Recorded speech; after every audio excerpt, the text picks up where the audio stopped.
그 다음에 이제 한 서너 가지 측면에 걸쳐서 이 그 보고서는 미국이 이걸 이기더라도 너무 피해가 많이 희생을 많이 치르고 이기면 재미가 없다. 그러니까 승리의 대가를 낮춰야 된다. 그래야 중국을 억제한다. 즉 승리의 대가가 높으면 중국 입장에선 그래 싸우면 니들이 결국 이기겠지. 근데 너도 반병신다는데 네가 진짜 막을 각오 돼 있어? 어이 내일 저질러 테니까 막아봐. 그러고서 중국은 이를 저질러 수 있다는 거예요. 그런데 거꾸로 중국을 패퇴시키는데 대가가 낮아. 그럼 중국 입장에선 야, 우리가 일 저질렀다가는 쟤한테 실컷 두들겨 맞는데 우리는 쟤를 별로 못 때려. 큰일 나겠네. 그 일을 못 저지른다는 거예요. 그래서 이제 승리의 대가를 낮추는 거를 한 세 가지로 하는데 하나는 정치와 전략, 두 번째는 이제 독트린과 자리매김, 세 번째는 무기와 플랫폼, 이 세 측면에서 얘기를 합니다. 먼저 정치와 전략을 말씀드리겠습니다. 첫째,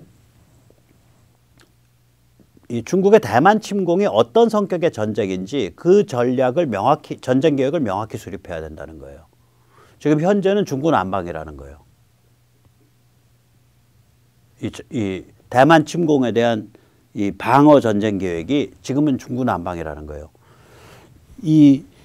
그러나 종합적인 정확한 계획이 나와서 대만에는 어떤 무기가 미리 공급되고 훈련돼야 되며 대만 인근 국가들 예를 들어 한국과 그다음에 일본에는 어떤 무기들을 미리 갖다 놔야 되고 그다음에 그런 무기들을 미리 갖다 놓고 있을 때 예를 들어서 일본에서 우리는 대만 전쟁에 관계되고 싶지 않다 그러면서 데모가 일어난다든지 뭐 이런 그 각국의 정치적 요건이 고려돼야 된다는 거예요. 이 계획에. 이 전쟁 계획, 이 방어 전쟁 계획이 종합적으로 수립돼야 된다.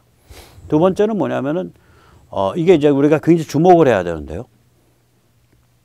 본토 공격을 하지 말고 확전을 피해야 된다. 이제 이런 걸 우리가 이제 주목해야 되거든요. 지금 이게 이제 달코 다른 사람들이란 말이에요. CSIS는. 대만 침공이 나오면 대만과 중국 침공군 사이에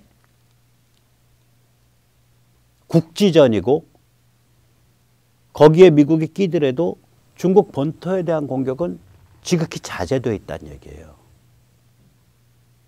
그러면 거꾸로 한반도에서 만약에 우리가 북한의 급변사태가 매가가 돼서 중국과 한판 붙는다. 그러면 핵은 안 사용한다, 중국이. 저 핵 안 사용한다는 뜻이에요. 핵 안 사용하고 전쟁은 서해와 한반도 쪽에서 일어나고 중국 본토에 대한 공격은 미국이 극도로 자제한다. 이런 룰이 나온다고 저게. 그러니까 우리는 이제 불만이 좀 생기죠. 우리가 맞았는데 우리 가만히 있어? 우리가 전국이 쑥대밭이 됐는데 그럼 중국도 해안 지역 쑥대밭 만들어야지. 한국 사람은 그래야 돼요. 미국은 그걸 말려야 되고. 그래야 중국을 억제해요. 한국은 눈이 돌아가서 들길이 날뛰는 상태가 돼야 돼요. 그래야 중국이 겁을 먹어요. 이 얘기는 나중에 또 나옵니다. 그 다음에 세 번째는 뭐냐면 그럼에도 그렇게 전쟁을 축소해도 미국의 대규모 미군 사상자를 각오해야 된다. 개전 3주 안에 약 3,500명에서 7,500명 이상의 사상자가 발생한다. 이 숫자는 얘기를 안 했는데요. 여기서 뭐라 그랬냐면 이라크와 아프간에서 20년 동안 숨진 사람의 절반이 개전 3주 안에 죽는다. 이렇게 나와요. 그래서 제가 조사를 해봤어요. 이라크, 아프간 때 미군이 7,000명 죽었고요. 용역이 별도로 8,000명이 죽었습니다. 민간 용역 기술자라든지 뭐 이런 경비원이라든지 이런 사람들이. 그러면은 만약에 미군만 따지면은 3주 안에 3,500명 숨진다는 소리고요. 용역까지 해서 15,000명이 투입된 것의 절반이 죽는다고 따지면 7,500명이 죽는다는 소리예요. 미군이. 대만에서 침공 벌어지면 저렇게 전쟁을 억제해도 그 정도 강도의 전쟁이라는 거예요. 그 다음에 여기 이제 대만에 대한 불만이 빡 나옵니다. 대만은 공군, 해군에 대해서 낭비 줄이고 육군에 집중시켜야 된다. 대만은 말로는 고슴도치 전략을 표방하지만 쓸모없는 중국이 순식간에 파괴할 값비싼 함정과 항공기에 집중 투자하고 있다. 우리 항모 쓸모없는 중국이 순식간에 파괴할 항모전단 40조짜리에다 국방비 쏟자고 한 자가 누구야? 간첩스러운 문재인이에요. 거기 취해가지고 날뛴 저기 해군 그 조직 이기주의에 빠진 똥별들이에요. 그리고 그 항모 바람 잡아가지고 조회수 찍어 먹겠다고 날뛰고 있는 유튜버들이고. 좀 이런 보고서 좀 보라고. 이 영역, 이 스피어, 이 시어터, 이 동북아시아라는 시어터의 성격이 있다니까요. 그 지오그래피가 있다고요. 지리적인 특징이 있어요. 이런 사정이 다 밝혀졌는데도 계속해서 항모를 주장한다. 그러면 이거는 간첩이에요, 거의. 혹은 간첩에 의해서 조종당하는 자든지. 다음에 이제 승리의 대가를 낮추기 위해서 덕트린과 자리매김, 포스처에 대해서 얘기를 하면, 첫째, 일본과 괌의 공군기지를 분산시키고 방어를 강화해야 된다. 그걸 노리고서 중국이 대량의 탄도미사일을 쏠 거다 이거지. 그 다음에 두 번째, 공군의 대비태세를 바꾸어 개전 초기에 대량 파괴되는 일을 피해야 된다. 우리도 똑같은 문제예요, 이거. 공군 항공기의 90%가 떠보지도 못하고 육상 계류 상태에서 파괴된다는 거예요. 시뮬레이션 돌려보면. 우리가 북한이랑만 시뮬레이션을 돌리니까 이런 결과가 안 나오는데 우리가 중국이랑도 시뮬레이션을 돌려봐야 된다니까요. 이제 앞으로 윤석열 정부는. 그러면 공군 항공기의 90%가 떠보지도 못하고 파괴된다는 거예요. 그러면 이거 피하려면 어떻게 해야 되냐. 이런 문제가 있는 거죠. 그러면 전국 각지에 있는 민항기지에 전부 공군 겹방사리 시설 다 튼튼한 그 경락고 같은 거 다 만들어야 된다는 얘기예요. 그리고 그런 공군기지 주위로 겹겹이 방공망 만들어야 된다는 얘기예요. 세 번째, 중국 본토로 영공 침투하지 마라. 중국 본토는 저도 몰랐었는데 여기 보면 방공망이 빽빽이 깔려 있다는 거예요. 그래서 미국의 공군기들은 대만 인근 공역을 확보하는 것에 집중해야 된다. 그러니까 여기서도 계속해서 그 에스컬레이션 문제, 희생의 문제 이걸 계속 얘기를 해요. 그 다음에 네 번째가 이게 굉장히 재미있는데 미 해병 전력, 그 다음에 미 육군의 다영역 공격 전력, 이걸 멀티 도메인 태스크 포스라 그랬더라고요. 그러니까 다영역이라고 한다면은 예를 들어서 미 육군에서 헬기 타고 가서 침투한다든지 비행기 타고 가서 공중 낙하산 강습을 한다든지 배 타고 가서 강습을 한다든지 그런 그러니까 해병대랑 비슷한 역할을 하는 거죠. 그런 전력은 굉장히 제한해서 사용해야지 그거를 막 집어넣었다가는 어마무시한 희생이 나온다는 얘기를 해요.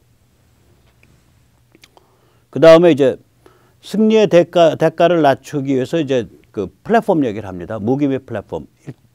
이것도 우리 이제 항모에 정말 염두에 둬야 돼요. 배수량이 큰 대형 함정은 밥이다 이거야. 대형 함정 대신에 그 소형 함정을 많이 갖춰야 된다는 거예요. 그래서 분산시켜야 된다는 거예요.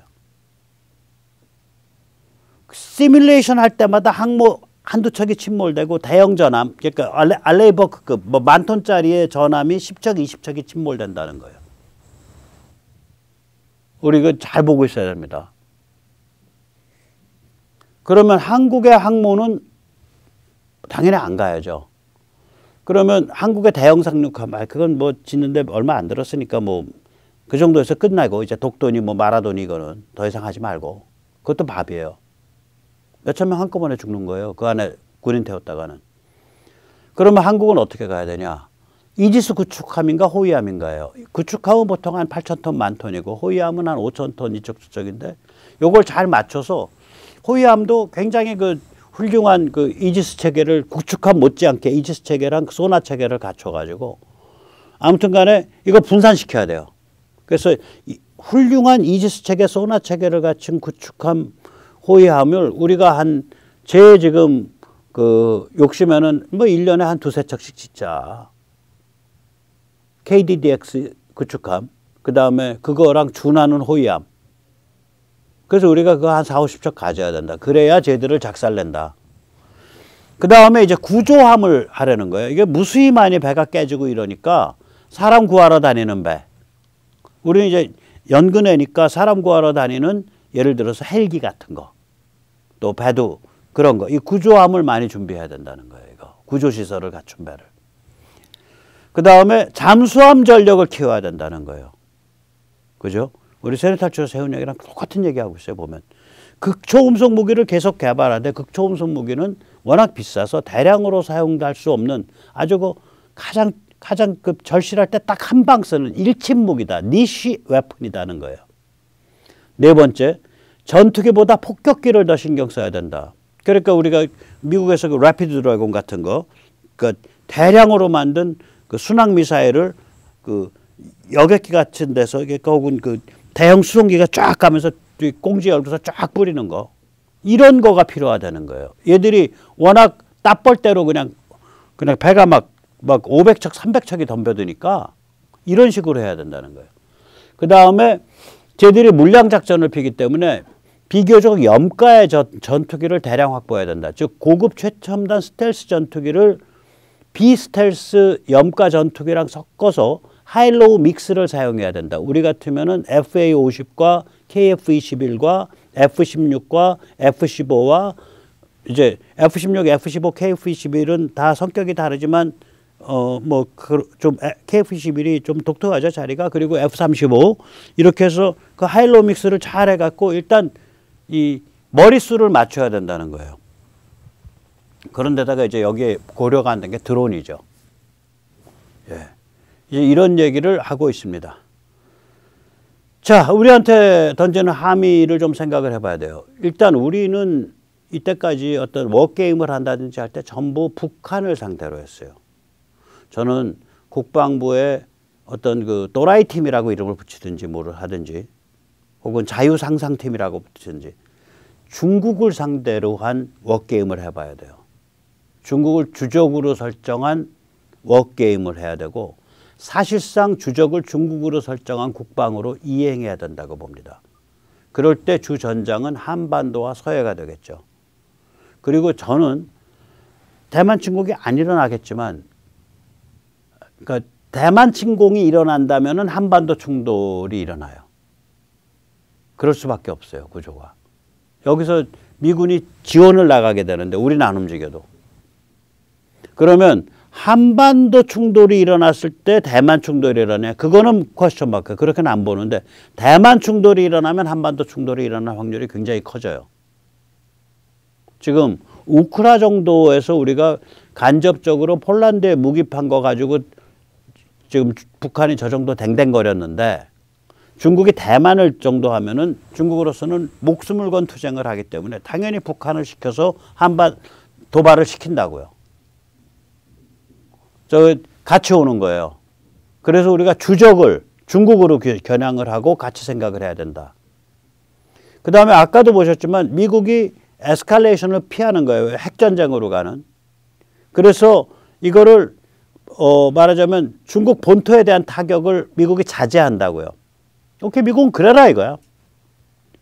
우리는 그것과 별도로 중국 본토 타격 능력을 많이 빌드업해야 돼요.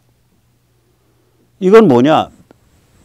많이 빌드업한다. 그러면 중국 애들이 웃는다고. 그래, 너 빌드업해봐. 너희 뭐 말로만 그러지. 근데 얘들이 돈을 써갖고 위성에서부터 고고도 정찰기, 그 다음에 뭐 고고도 정찰기, 유인 정찰, 조기 경보기, 뭐 고고도 정찰, 무인기, 그 다음에 여기에다가 뭐 링크 K로 다 연동해. 이거 전에 말씀드렸지만 그러니까 동맹 연동형, 그러니까 Alliance Interoperating AI 인디펜던트 토탈리티, 독립 완전체잖아요.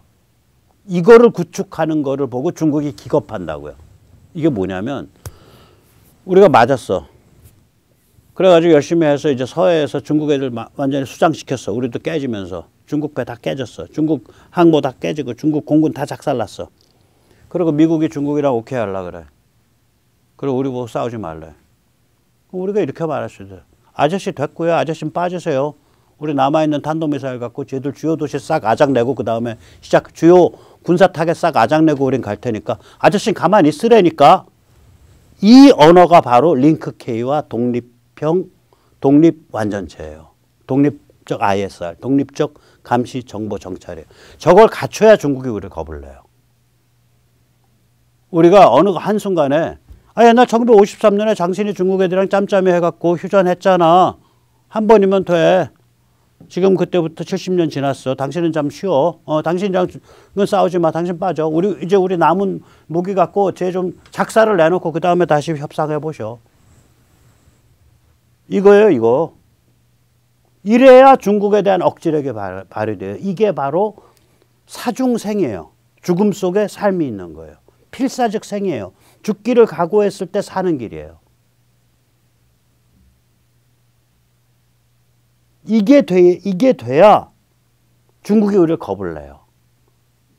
중국이 우리를 겁을 내기 때문에 한반도에서 문제를 못 일으켜. 그래서 우리가 북한 자유화도 중국과 어깨싸움 퉁퉁 해가면서 추진해 볼 만하게 돼요. 뿐만 아니라 한반도에서 문제를 못 일으키니까 중국의 입장에서는 그런 거지. 야, 한국에 있는 공군기지로 미국 공군기들 왔다 갔다 하면서 계속 출격해서 대만 출격하는데 한국을 때리면은 쟤들 눈 까뒤집고 덤벼는데 저건 감당 안 돼. 아, 그냥 한국의 공군기지 미국 애들 쓰는 거는 그냥 냅둬. 그 계산을 하게 되니까 야, 그 상태에서 대만 이길 수 있겠냐? 이렇게 되는 거지. 그 상태에서 대만 이길 수 있겠냐? 대만 침공 성공시킬 수 있겠냐? 그래서 대만도 안전해지는 거예요. 다시 말하면 동북아 안전의 가장 핵심 키고리는 뭐냐면은 연동형 독립완전체예요. 링크 K와 독립적 ISR에 바탕을 한, 독립적 MD에 바탕을 한 대량 파괴, 대량 보복, 그 다음에 드론, 이런 거가 중국을 부들부들 겁나게 한다고요. 다시 말해서 항모는 4,000명 합동순장 관철 관짝이고요. 40조짜리 죽음의 파티에 불과합니다. 함재기는 KI의 장난질에 불과하고요. KI 뭐 보니까 오늘 어디 신문에서는 내부 청소 잘 했다고 하는데, 강 사장님, 함재기, 수송기 공식적으로 철회하십시오. 좋은 말씀 드릴 때. 자, 그리고 이제 드론에 대해서는 다시 한번 말씀드리겠습니다. 별도로. 네, 오늘 여기까지 모시겠습니다. 감사합니다.